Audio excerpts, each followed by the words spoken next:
আসসালামু আলাইকুম। আশা করি সবাই ভালো আছেন, আমিও ভালো আছি আলহামদুলিল্লাহ। এই দেখেন আমি নিয়ে নিচ্ছি এই যে মশারি ডাল আর এই যে পাঁচমিশালি ছোট মাছ। এটা দিয়ে আমি ইউনিক একটা রেসিপি বানিয়ে দেখাবো আপনাদের। এই যে ডাল দিয়ে আমি কিন্তু আগে থেকে ভিজায় নিছি, চলেন দেখাই।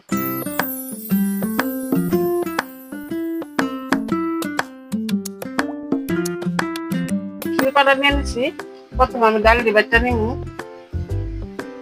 ব্লেন্ডারেও করা যায়, ব্লেন্ডারে আমি শিলপাটাই করবো।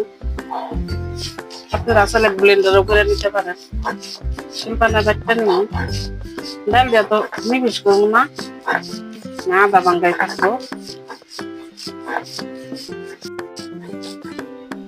ডাল এটা কিন্তু বাটা শেষ উঠাই নিলাম। এরকম করে আমি সব ডালি বাটটা নিব। এই রান্নাটা করলে কিন্তু আমার ঘরে কোনো মাছ মাংস লাগে না। আপনারা এরকম করে করে দেখছেন।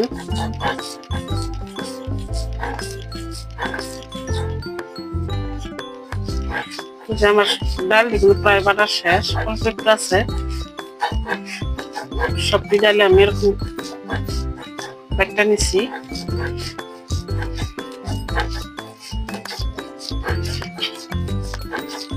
আমার ডাল বাটা শেষ, ডাল কিন্তু আমি সবজি বেটে নিচ্ছি। এখন আমি এরকম করে দেখেন এই যে পাঁচমিশালি ছোট মাছ এটাও আমি বেটে নিব।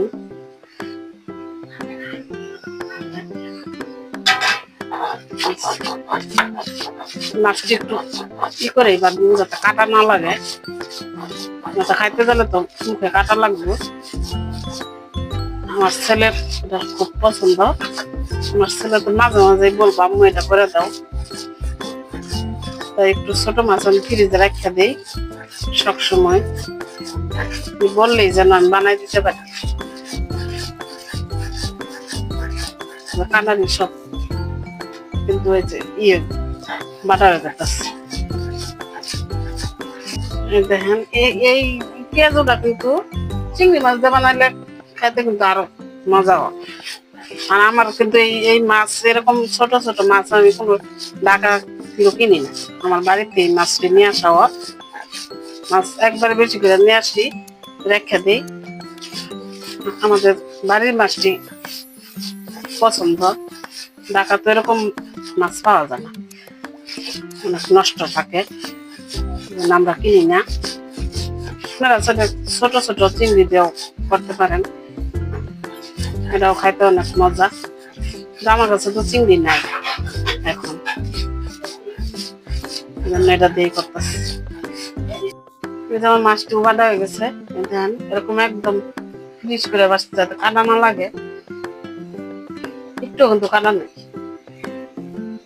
দিয়ে দিব আমি এই যে কাঁচামরিচ কুচি, ধনিয়া পাতা কুচি। এই আমরা কিন্তু ধনিয়া পাতা দিলে খাইতে অনেক ভালো লাগে। দিয়ে দিব আমি কিছু পেঁয়াজ কুচি, পেঁয়াজটা একটু বেশি দিন, মুখে পেঁয়াজটা লাগে। দিয়ে দিব আমি আদা রসুন বাটা, দিয়ে দিব আমি হলুদটা, দিয়ে দিব ধনিয়ার গুঁড়া, দিয়ে দিব ভাজা জিরার গুঁড়া, দিয়ে দিব আমি স্বাদ মতো লবণ,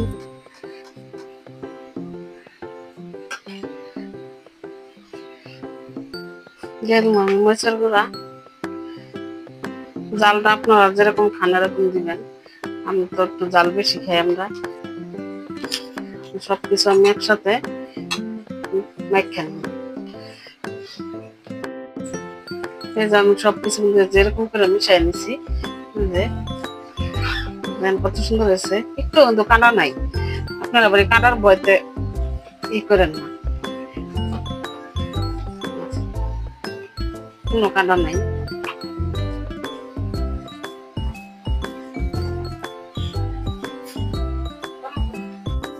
আমি অল্প পরিমাণে একটু চালের গুঁড়া দিয়ে নিছি, আপনারা চাইলে দিতেও পারেন, নাও দিতে পারেন, না দিলেও কোনো সমস্যা নেই। আমি একটু দিয়ে নিছি, একটু বড়টা একটু মচমচা হইব এজন্য। সময় নিয়ে বাজলে আমি মচমচ হয়ে যা, চালের গুঁড়ো না দিলেও আমার হাতের কাছে ছিল, তাই আমি দিলাম একটু। চুলাটা আমার জ্বালা হয়ে গেছে, আমি বসার জন্য একটা কড়াই, কিন্তু কড়াইটা গরম হয়ে গেছে, দিয়ে দিলাম তেল।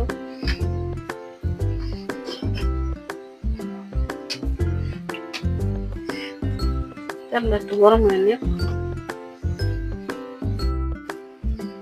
তেলটা আমার গরম হয়ে গেছে, আমি যেরকম শেপে করে নিব, পাতলা করে, যেহেতু আমার মাছটা কাঁচা, ভিতরে সবটা সুন্দর করে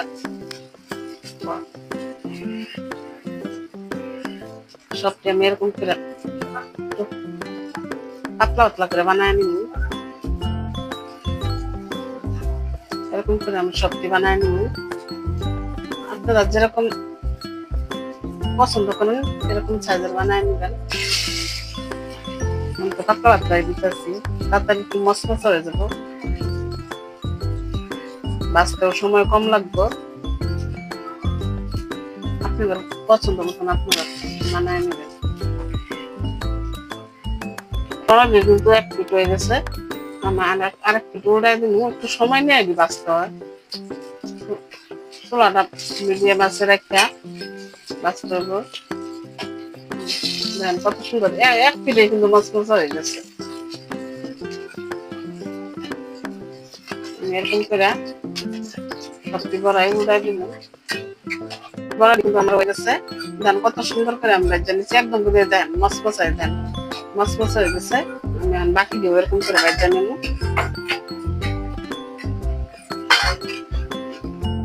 কিন্তু ভাজা হয়ে গেছে, এই যে সবগুলোই মচমচা করে ভাজি, একটু সময় নিয়ে ভাজতে হয়, চুলার আঁচটা কমায়। আমি নামায় নিই।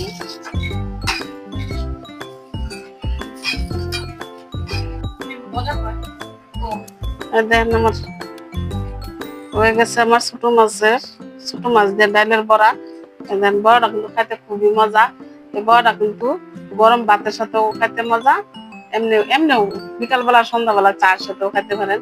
আবার অনেক বাচ্চারা কিন্তু ছোট মাছ খাইতে পছন্দ করে না, আমার মতন এভাবে ছোট মাছ দিয়ে বড়া বানায় দিয়ে দেখবেন, বাচ্চারা কিন্তু অনায়াসে খায় নিব, বুঝতেই পারবো না যে মাছ নাকি কাটা, কোনো কিছু বুঝতে পারবো না, খায় নিব। আপনারা এরকম করে আমার মতন একবার বানায় খায় দেখেন। আর কারা কারা এরকম ছোট মাছ দিয়ে ডাল দিয়ে বড়া বানায় খাইছেন আমার কমেন্টে জানায়েন।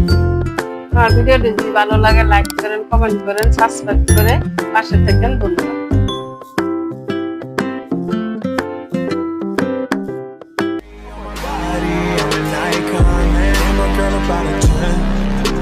Fuck her